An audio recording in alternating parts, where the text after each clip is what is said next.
ভারতের সঙ্গে বাংলাদেশের রক্তের বন্ধনে আবদ্ধ, এর সাথে অন্য কোনো সম্পর্কের তুলনা চলে না। বুধবার সকালে সাংবাদিকদের কাছে একথা বলেন পররাষ্ট্রমন্ত্রী হাসান মাহমুদ।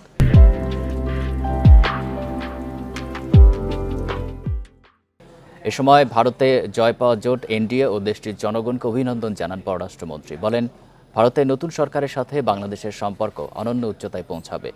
চীন বাংলাদেশের উন্নয়ন সহযোগী হলেও ভারতের সাথেও সম্পর্ক অনন্য অবস্থানে রয়েছে।